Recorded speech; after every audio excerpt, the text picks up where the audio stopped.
Waking up. That's not good. Where are you at, YouTube? What's going on?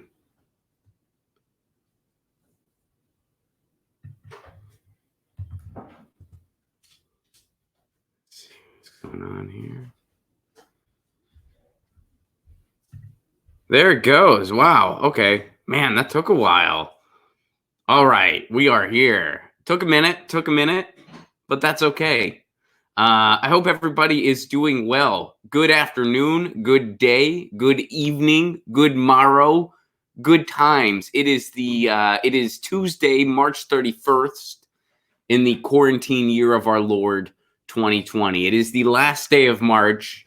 Tomorrow is April, and people are talking about a rent strike. People are talking about a general strike. There's going to be some more conversation today going on about a rent strike. Might have some more detailed updates tomorrow because we're going to be talking about strikes a lot this week on the show.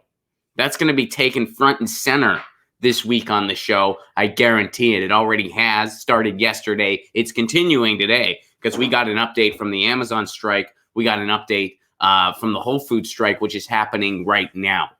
Keep in mind, the Whole Foods strike started today. The Instacart strike and the Amazon strike, they started yesterday. Whole Foods started today. A little bit of groundskeeping, too, real quick before we jump in. So this week on the show, we are going to be talking to both Howie Hawkins, a Green Party nominee for president, and Dario Hunter, also a Green Party nominee for president. We're going to be interviewing both of them this week, not at the same time.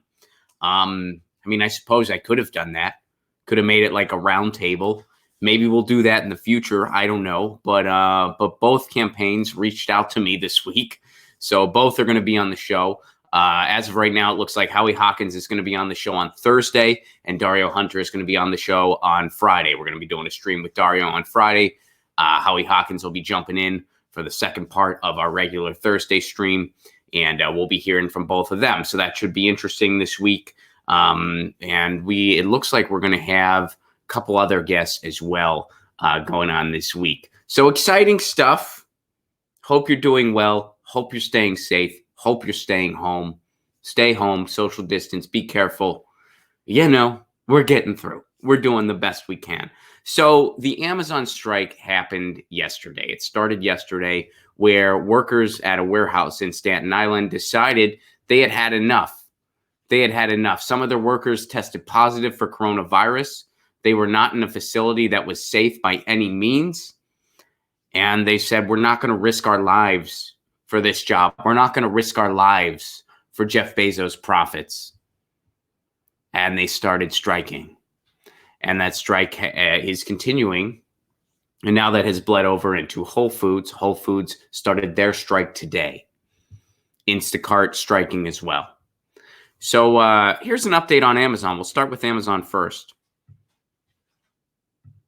Outrageous. This is from a Twitter account, Make the Road New York, which has been doing a great job covering these issues, covering the strikes, covering what's going on the ground, because this Twitter account is dedicated to building power of Latinx and working class communities to achieve dignity and justice. New York's largest immigrant organization with 24,000 members. RTs do not equal endorsements, they mentioned in their Twitter handle. I was not familiar with them until this strike happened, but I've been, looking at a lot of the stuff that they've been putting out in regards to this strike. Here's what they have to say here. Outrageous. Amazon just fired our member, Chris Smalls. Who is Chris Smalls? He's one of the people who helped organize today's walkout. And this is from yesterday. Today's walkout to demand the company protect Amazon workers. His statement, Amazon would rather fire workers than face up to its total failure to do what it should to keep us safe. So Amazon fired one of the workers in charge of organizing the walkout. Here's a statement. This is the statement from Chris Smalls, the person who was fired. This is from New York. Chris Smalls, the worker who helped organize a walkout from an Amazon fulfillment center today that made national headlines, issued the following statement after being informed that he would be dismissed from his position late this afternoon. This was from yesterday. Here's what Chris had to say about it. Amazon would rather fire workers than face up to its total failure to do what it should to keep us, our families, and our communities safe. I am outraged and disappointed, but I'm not shocked. As usual, Amazon would rather sweep a problem under the rug than act to keep workers and working communities safe. Today, I stood with my coworkers because conditions at JFK 8, that's the warehouse facility where they organized the walkout, are legitimately dangerous for workers and for the public. Amazon thinks this might shut me up, but I'm going to keep speaking up. My colleagues in New York and all around the country are going to keep speaking up. We won't stop until Amazon provides real protections for our health and safety and clarity for everybody about what it is doing to keep people safe in the middle of the worst pandemic of our lifetimes.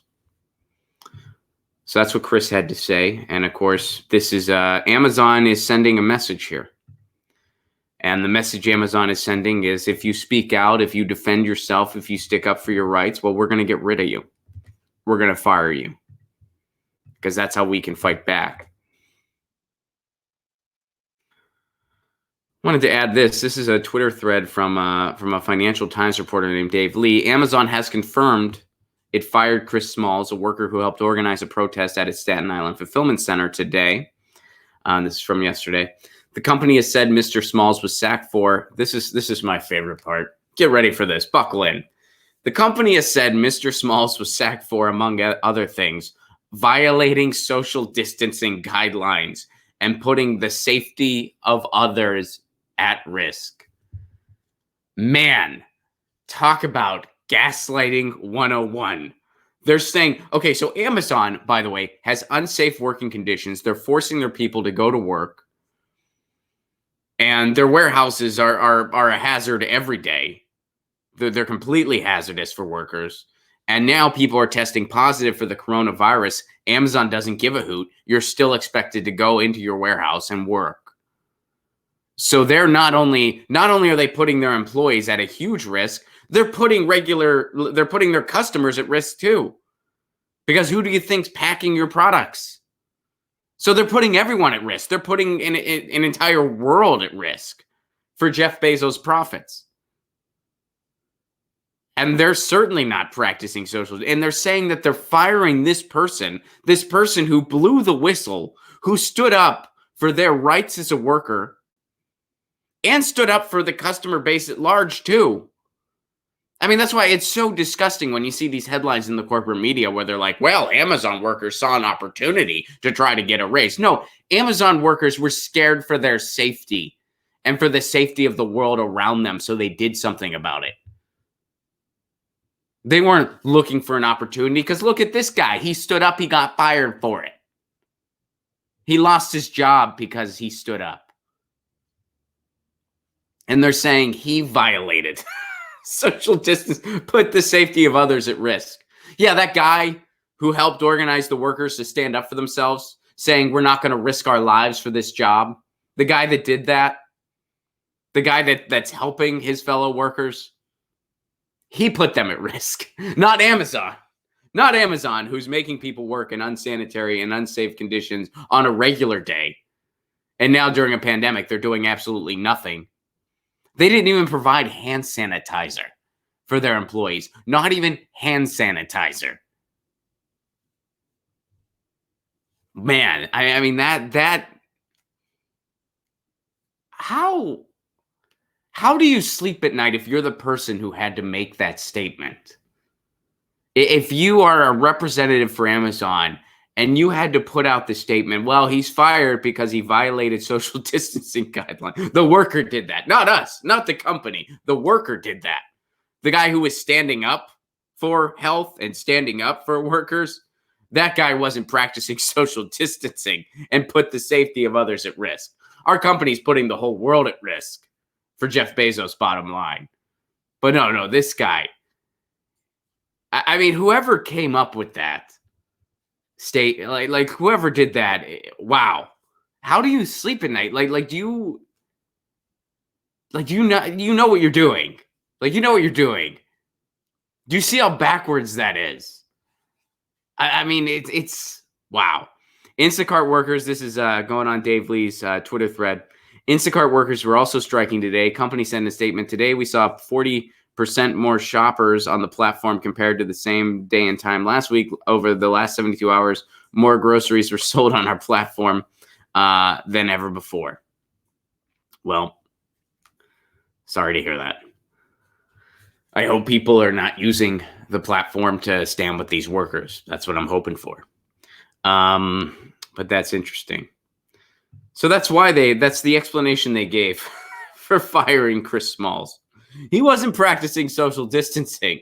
By the way, we oversee the warehouses where people do not have safe social distancing, do not have sanitary conditions. People have been testing positive for the coronavirus, but we expect people to come to work anyway. We oversee that. And we oversee people who may have the coronavirus packing shipments that go all over the world. We oversee that. But this guy who stood up against all this stuff our despicable company's doing, that guy, he's the one. We're firing him because he didn't practice safety. I mean, how war is peace Orwellian can you get? And whatever PR stooge wrote that explanation, shame on you. You should be ashamed of yourself. What you're doing is disgusting. You're a willing foot soldier for a predator named Jeff Bezos, a straight up psychopathic predator named Jeff Bezos. You're his willing foot soldier. All right. So that's happening with the Amazon thing. And let's see what's going on with Whole Foods. So here's a kind of general notice that was posted on Twitter today. This is from March for Progress.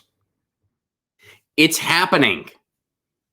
And that was something I also said that too. I was like, it's happening. That's what a lot of people are saying. It's happening. Hillary Clinton says, what happened? We say, it's happening. Move out of the way. It's happening. Yeah, we don't need your help. Get out of the way. It's happening. Huh? It's happening. What's happening? Hashtag general strike. Work stoppages at Amazon, Instacart, McDonald's, Purdue, and Whole Foods, and that's happening today. Workers are demanding companies better protect them during the coronavirus pandemic. Amazon strike, Instacart strike, coronavirus USA. Here's an example of those corporate media articles that I was referring to, by the way. So this is an article from Bloomberg, and the headline, if you can't see it, Amazon workers see pandemic as path to better pay / benefits. Do you see how condescending and just straight up wrong that headline is right there? They're making it out like the workers are the opportunists here. They're making it seem like, yeah, the workers saw an opportunity. They're like, well, gee, there's a pandemic going on. I bet we can get more money. No, the workers realized they were putting their lives at risk. And they said, we're not going to put our lives at risk for this. We're not going to put our lives at risk. We're not going to put the lives of other people at risk. We're not doing it. That's what the workers decided. And what did the workers get in return? Well, at least one of them has been fired. Chris Smalls has been fired. You see how ridiculous this headline is. You see how this is just more evidence that the corporate media are just mouthpieces for the establishment and the powers that be. They're mouthpieces for the large corporations who own them. Why do you see headlines like this? Maybe because Jeff Bezos owns one of the biggest newspapers in the country. He owns the Washington Post. Maybe because people like Rupert Murdoch own Fox News. Maybe it's because Comcast owns MSNBC. Maybe it's because Jeff Zucker, who has no interest in news whatsoever, owns CNN. And Time Warner owns CNN. That's why you see headlines like this. I mean, just such a condescending slap in the face. Oh, these workers are they're getting so greedy. They don't even get a living wage, and now they want a little bit more, so it might be close to a living wage. Shame on them. Why can't they just be like these nice civilized banks who just take their trillions? Why can't they be like that? Let's look at this, actually. Here we go. We'll look at this for a minute until it gets nauseating. The article itself is what I'm referring to. So this is from Bloomberg. Here, just Amazon workers cite health concern and demands for better pay. That's what it's all about. It's just demands for better pay. They're not saying we're putting our lives at risk. Okay. Unionization is unlikely, but virus opens door to organizing. Whole Foods Instacart workers threatened to strike too. This is from yesterday. They have been striking. So Amazon Inc., Instacart Inc., and other companies providing food, medicine, and other essentials are about to find out whether a pandemic can accomplish what organized labor has struggled to do: give employees and contractors the leverage to extract better working conditions. The workers are taking advantage of a situation. That's what this article is trying to kind of slyly communicate to you. This is the workers' fault. This is on the workers.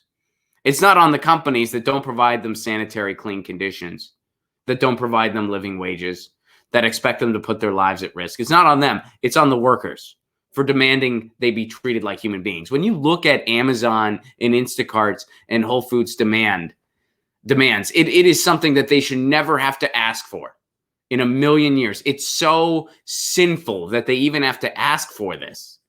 All they're asking for is hazard pay, which they deserve and then some, because they're underpaid as it is. They're asking for sanitary working conditions, hand sanitizer, and they're asking for paid sick leave. They're saying, hey, for those of us who can't work because there have been positive coronavirus tests, people have been testing positive for the coronavirus. So some of us who are at risk and who are more susceptible and vulnerable, we can't work now. We should get paid sick leave. We shouldn't have to worry about going under because we can't work. Other countries take stuff like that for granted, by the way. In other countries, they take stuff like that for granted. Here, we get articles like this. And you know, they're not talking about that in the article. They're not talking about, here, let's see. Yeah, they're not talking about what these people actually want, what the workers actually want.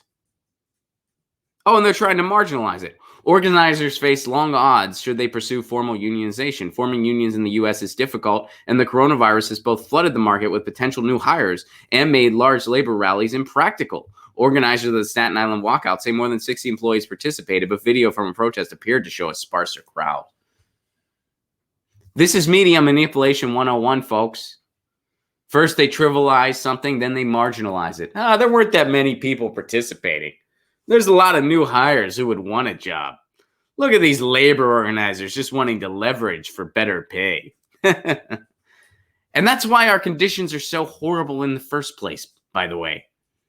That's why corporations in the United States can get away with what they get away with. Because when the corporate media covers labor issues, if they cover it at all, usually they just ignore it. They do it in an attempt to trivialize it and in an attempt to marginalize it. They're not talking about what these workers actually want. Because when you look at what their actual demands are, which we just listed, any sane person is like, that seems totally reasonable. They should already be guaranteed this stuff. You mean they weren't getting this stuff in the first place? So they're not talking about that. They're talking about it in a way to make the worker look like the bad guy and in a way to marginalize the working class. And by the way, Todd Gitlin laid out a ground map that he developed in the 60s. Todd Gitlin's a media theorist. He laid out a ground map of how this is how the corporate media willingly crushes social movements. First, they trivialize it, and then they marginalize it, and then they antagonize it. And they've done all three in this horrific article. And this is your media at work. So, let's go here now. Here's what's going on with Whole Foods, which, by the way, the Whole Foods strike started today. So here's what's going on with Whole Foods.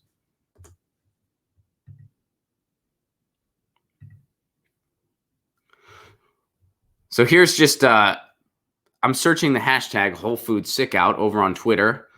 Here's a person named Joshua Clark Davis. The Whole Foods strike is a big deal. This will be the first national strike in Whole Foods history. Even before Amazon bought it, the company was virulently anti-union. Yes, I think before Amazon owns Whole Food, it was owned by some guy who was actually like some big right winger. I forget the details about him, but apparently he was not a good dude. He was like some big right wing dude, anti-union dude. I don't remember all the details, so I'm not going to go on. But yeah, anyway, like it was like a lot of us were Whole Foods weary before Amazon stepped in. Like I tried to avoid that place for a long time because of stuff I heard about the owner before Jeff Bezos. But anyway, okay. So, and I guess this guy gave an anti-union rant. So there you go. Ellie Bell says this, reminder that the Instacart strike only started yesterday, and the Whole Foods strike and Whole Foods sick out starts today. Please continue to not support or give your money to these companies. It's not a one-day thing. All right. Whole Foods employees are staging a nationwide sick out. Here's the Vice article that we talked about yesterday. Isn't it weird that Vice, which again, Boots Riley pointed this out on Twitter. In fact, you know what? Let me try to find the tweet. I'll try to find Boots Riley's tweet because that's better than me just sort of trying to rehash it. I'll just try to find the tweet itself. And again, this isn't necessarily a defensive. I'm not a big Vice fan, so this isn't necessarily good for Vice. But this is kind of saying, isn't it interesting? Let me try to find the tweet because he really summed it up nicely. But he's basically saying, like, can you imagine like Vice is covering this? And here we go. Here's the tweet. All right. So check it out. Let me show you the tweet.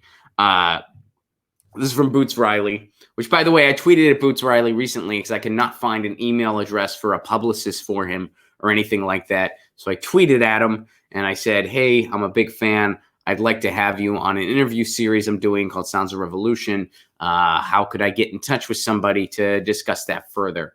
And I'm hoping he tweets me back.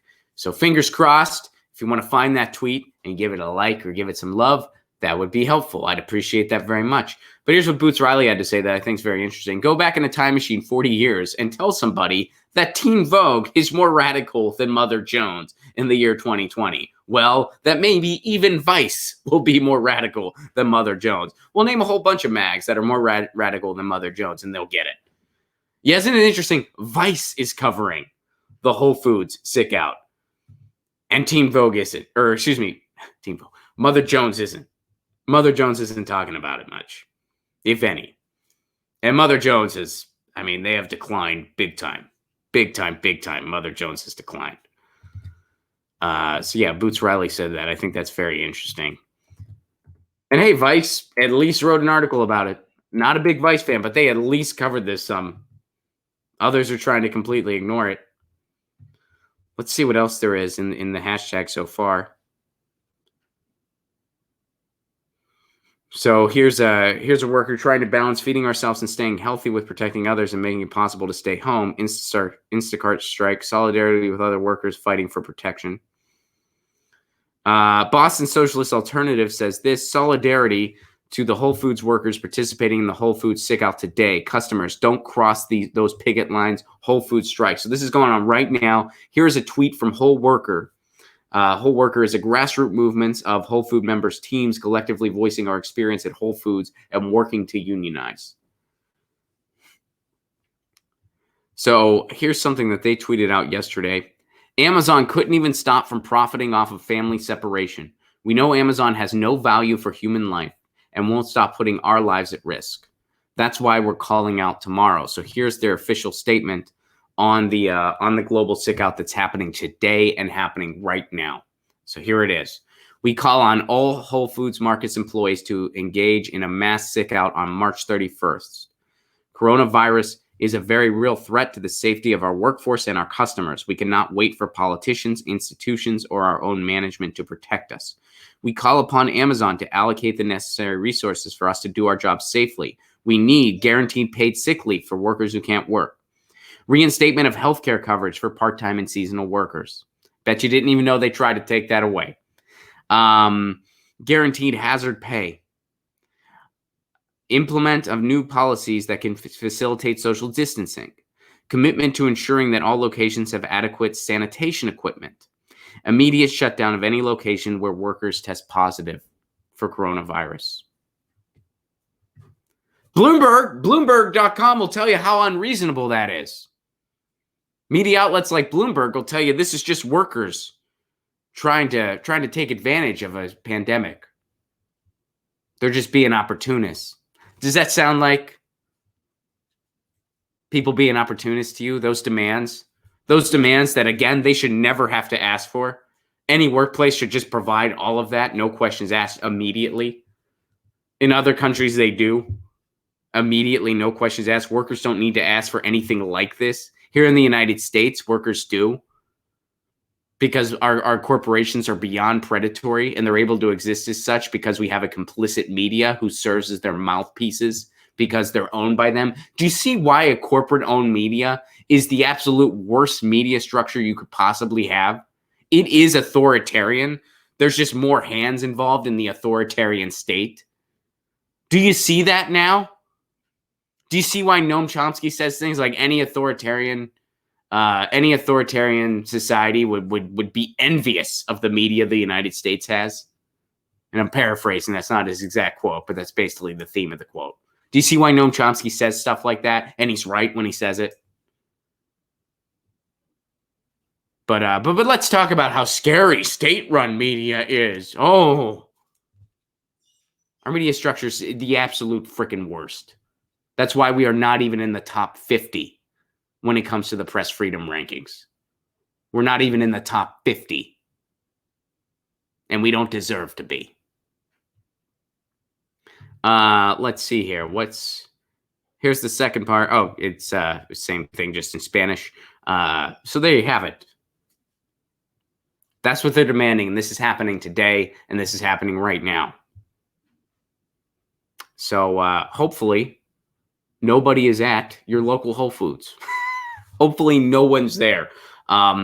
There's one down the street from me. I'm tempted to kind of just walk there and just kind of look in and see if anyone's working. And I hope no one is. I hope they're not able to open. That's what I hope. You know, I go for a walk each day to get some sunlight. That's something that I think is important to do. I recommend you do that as well. And, you know, I'm going to try to walk by my Whole Foods today and see if anyone's there. In fact, I'll take a video of it. I'm going to walk by my Whole Foods and take a video of it. By my Whole Foods, I just mean the Whole Foods that is located in my neighborhood. I don't go there, but I'm going to walk by today. Maybe I'll even walk in, see what's going on. That'd be funny if I walked in and a bunch of people started yelling, "Scab!" And I'm like, no, I'm documenting. I'm not going to buy anything. I'm not buying anything. I swear, this is my phone camera. I do a thing on YouTube. It's like, no. That'd be funny, actually, if that happened. That'd be so funny if that happened and I documented it. Like I just go, I'm like, we're going to see what's happening at Whole Foods. We're going to see if anyone's working and I'm going to go in and see what the scene's like. And then someone's like, "Scab, we're striking." Like, no, I just want to, maybe that'll happen later today. Maybe. We'll see. Here's hoping. I'm going to go there later today and I'll document whatever happens. And it could be absolutely nothing. It could just be me like, hey, it's not open. People all participated in the strike. Whole Foods isn't open. Would you guys want to go get a drink or something? And then we'll do a virtual beer. I'm thinking of asking some of my friends to do that, by the way. Like some of my friends, I've done one of those like FaceTime meals, you know, like my sister and my brother-in-law, we did a thing where we all FaceTimed each other while we were each having dinner and just had like we were all having dinner together. And, but you know, some of your buddies, you know, be like, hey, let's have an e-beer, you know? I'm going to do that. You feel weird asking, but I feel like you should. And I'm going to. Especially like some of my some of my guy friends that I want to ask to do that. You know, like they're single and I'm married, so I don't know if that, like, does that mean maybe it's kind of in my, like maybe it's in my, like maybe the ball's in my court to ask, you know what I mean? I don't think that should be the case. And maybe it is, maybe it isn't. I'm just thinking out loud. But anyway, solidarity with Whole Foods, solidarity with Amazon, the workers, not the companies. You guys knew what I meant, right? I think you got it. Solidarity with the Whole Foods workers, solidarity with the Amazon workers, solidarity with the Instacart workers. You guys are heroes. Chris Smalls is a hero. And you guys are really doing the work. And we need a general strike. We needed a general strike before this pandemic happened. And, you know, I think everybody was just wondering, how do we even go about something like this in a place like the United States? It's set up so that it's pretty much impossible for something like a general strike to happen, because so many people are just living hand to mouth and paycheck to paycheck that it's like, well, if you strike, you might not be able to feed your family. And that's by design, folks. It's by design. Our work culture is beyond toxic, and it's set up that way so that a few people who really own this country can get richer. But maybe the one silver lining in all this, like I said yesterday, maybe the one silver lining is all this is that this will lead to the general strike that we need. So we're going to continue to watch this as this unfolds. I'm going to take a walk, see if my local Whole Foods is open at some point, and we'll continue to keep an eye on this and solidarity with the workers. All right, so let's see what else we had for today, because I had a couple other things. Oh, so this happened. We're going to watch a video. Now, full disclaimer, this involves Chris and Andrew Cuomo, the brothers. And apparently, this happened yesterday. This morning, it's been in the news that apparently Chris Cuomo has tested positive for the coronavirus. I'm not a big fan of Chris Cuomo. You guys all know that. I'd imagine a lot of you are not fans of Chris Cuomo either, but I certainly do not wish ill will on anybody. So I hope that Chris makes a speedy recovery. And, so yeah, just throwing that out there. Don't wish ill on anyone. I hope Chris makes a speedy recovery. Out of respect, I'm not going to call him Fredo today when we do this. I originally was, but I'm not going to now. But guys, we got to watch this. All right. So by the way, before we watch this, here's my theory. I can't prove this theory, but these are two brothers having a brotherly conversation on the news over at the CNNs. And I feel like one of them stole a girlfriend from the other at some point in time, just to guess. Now, I don't know if there's any fruit to this theory. I don't even know how different they are in age. I mean, they might be like, I don't know. I mean, Andrew's the older one. I'm pretty sure. But I don't know. I mean, they might be like a lot of years apart where it's like, Ron, that probably never would have happened. Or maybe it happened when they were both adults. I don't know. But I'm just throwing it out there. Or maybe it did happen. Maybe it happened when they were both in high school, because maybe they're that close in age. I can find this out easily via Google. But the problem is, as far as how far apart are the Cuomo brothers in age, I have spent my entire lifetime not caring about that information. And that hasn't changed. But check this out. Are you thinking about running for president? Tell the audience. No. No, you won't answer? No, I answered. The answer is no. No, you're not thinking about it? Sometimes just one word. I said no. Have you thought about it? No. Are you open to thinking about it? No. Might you think about it at some point? No. How can you know what you might think about at some point right now? Because I know what I might think about and what I won't think about. But you're a great interviewer, by the way. Jeez. Now, obviously, this interview happened before. I mean, that'd be some tough brotherly love. If you know your brother tested positive for corona and you had that dig at the end, you're a great interviewer, by the way. Are you thinking about it? No. Are you going to think about it at some point? No. How do you know what you might think about in the future? No. Do you still think about Diane? Do you still think about her? Do you remember? I saw her first. Why'd you do that? Why Diane was so long ago. Come on, get over it. I got you this nice job at CNN. You got to let that go. Are you going to run for president? Are you going to run for president? Are you going to date Diane again? Are you thinking about her? Do you think you might think about her again someday? Maybe I still think about her. Maybe I still think about her. So there's that. Anyway, yeah, that happened. That's kind of... Now, of course, Andrew Cuomo is the guy who has actually cut Medicaid in New York, has asked for a lot of things too little, too late. And New York is a cesspool for the coronavirus. But everybody's celebrating him now because we live in the United States of amnesia. And, whoever talks nice in front of a TV, some willing sheep are like, that guy, he sounds like a leader. Andrew Cuomo's not. by the way. You know how now people are saying, oh, we're going to replace Joe Biden with Andrew Cuomo. Some people are saying that, some people being like the Democratic establishment and their lackeys. Oh, let's have Bill Maher said something like, oh, it's just like baseball. Let's have Andrew Cuomo get in there for Joe Biden. You know how sometimes really shady companies, they'll replace one corporate mouthpiece with another corporate mouthpiece in an attempt to convince you that something has changed, and nothing's changed. They're just as corrupt. Anyway, keep that in mind when you hear the Democratic establishment going, oh, yeah, Andrew Cuomo might be the guy. Since Joe Biden's declining, which he is, Joe Biden's declining, we might have Andrew Cuomo now. That guy that, screwed over homeless people, cut Medicaid, didn't do near enough, but he sounds nice in front of a camera. Anyway, so that's what's going on there. What'd you think about it? Did you think about it at any point? What if you were asked to think about it by a sibling? What would you do then? Just hypothetical. Hypothetical. All right. Wanted to share that. Oh, and I couldn't resist sharing this. Check this photo out. I got a big kick out of this photo.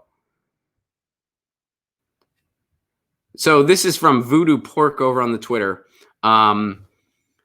Every failed presidential candidate eventually grows a sad dad beard. So there's Beto O'Rourke, stand on something, stand for nothing. There's Ted Cruz, a guy who is basically human melting pudding, but he's Beto O'Rourke's so pathetic he couldn't beat him. And there's Paul Ryan, the guy who likes Rage Against the Machine, but clearly didn't understand any of their lyrics at any point in time, and gets told off by nuns because of how corrupt and corporate he is. And check out this one. Oh man, boom! That's Pete Buttigieg. and he's in a toy section, by the way. He's in the toy section at Target. Maybe buying Legos. Boo! Legos. By the way, this is a funny story. I saw I was walking down the street the other day, the big highlight of my day as far as getting out is I go for a walk every day. And I saw somebody who I thought was a friend of mine, Michelle Manos. She's actually a big organizer for Bernie Sanders. I thought I saw Michelle, and I was like, "Is that Michelle?" And of course, I'm more than 6 feet away, so I'm kind of like peering a little bit, thinking that might be Michelle, and I was going to wave. And then I got more into a vision range, and I noticed that person was not Michelle, and that person actually had a Pete Buttigieg shirt on. So I was like, oh man, it's Michelle's evil twin. But anyway, so there he is. He's looking at Legos. And there's Beto O'Rourke, stand on something, stand for nothing. Not even the best skateboarder out of the 2020 nominees, by the way. Andrew Yang was. Beto can't even claim that. And then there's Ted Cruz. He always looks like he's melting. And Beto O'Rourke couldn't even beat him. Beto O'Rourke couldn't even beat this guy. And then, of course, Paul Ryan. Paul Ryan, the guy who looks like every villain in every James Bond movie and is probably worse than most of them. All right, there you go. They all grow the loser beard. Good to know. Let me see what you guys are saying. And again, I hope everyone is staying safe. I hope everyone is being well. And by the way, if you are able and willing and on stable ground, patreon.com/Ron Placone. For just a give what you can level, you get all kinds of exclusive content, including my album, dialogues between myself and my cat Lucy before they get illustrated, all kinds of fun stuff. Even $1 a month goes a long way, and you help me expand this show. I'm trying to move forward with the Sounds of Revolution interview series. We're going to do it remotely instead of in person because of the coronavirus, but, we're still working on that. It's happening. I'm hoping to get to those mini documentaries on municipal broadband once all this is over. Obviously, that project has been put on hold because of the coronavirus, but we're still trying to move forward on it when we can and when it's safe to do so. So if you are able and interested, patreon.com/Ron Placone. Jason Weymouth, thank you very much for the super chat contribution. Ron, everyone knows hand sanitizer is only for management. LOL. Thank you, Jason. Tom, what's up, buddy? If your job is considered essential during a pandemic, you deserve a living wage. Amen to that, Tom. I'd love to see this push. I'm with you, Tom. Well put. Allison, thank you for all the live streams and laughs. Thank you, Allison. I appreciate it very much. Trendy, let me get to yours. Why does YouTube do this? Okay. MIT finds that COVID travels in air 27 feet. Really interesting. Okay. I'll have to look into that. I didn't hear about that. So 27 feet. So what if we just all stay 27 feet apart for like a long time? Can we just go back to normal? Is that all it takes? We all just, I'm not actually claiming that. I don't know. I'm not, I'm just joking around. I'm making jokes. I'm not trying to like throw an actual theory out there or something. I don't need people. Ron thinks he's a doctor. No, I'm just spitball. Just having a good time. All right. Trying to have a good time, it's a tough time. Thank you, Jason. Thank you, Tom. Thank you, Allison. Thank you, Trendy as Dabbers. Guys, tour dates are still in the same position. We are going to be rescheduling tour dates as needed. Florida, we're working on rescheduling. Pacific Northwest, we're working on rescheduling. My Pittsburgh show has been rescheduled to September the 26th. We're on hold just like everyone else. But, I remind you guys every day, if you are a ticket holder, please do not worry. Dates will get rescheduled. If you can't make the reschedule, you'll be issued a refund. All the ticket companies in the country and, in the world, I guess, are all dealing with the same situation. So do not worry. You will not be not accounted for. So if you already bought tickets, do not worry. And hopefully, it'll be safe and we'll be able to get on the road again when it's safe to do so. Don't know when that is. We don't know when that is. I hope it's sooner than later, but we'll see. Guys, in the meantime, I'll be coming at you. And tomorrow, Tina Desiree should be joining the show. We're going to be talking about the world at large, as well as an article she wrote recently about the book Wealth of Nations. It's going to be an interesting convo. I'm looking forward to it. And then Howie Hawkins is going to be joining the show later this week. I'm going to be interviewing Howie Hawkins, Green Party nominee for president. And I'm also going to be interviewing Dario Hunter, another Green Party nominee for president. So that's all going to be happening this week. I will see you then. And in the meantime, you know the drill. Lucy says meow. I say peace. Peace.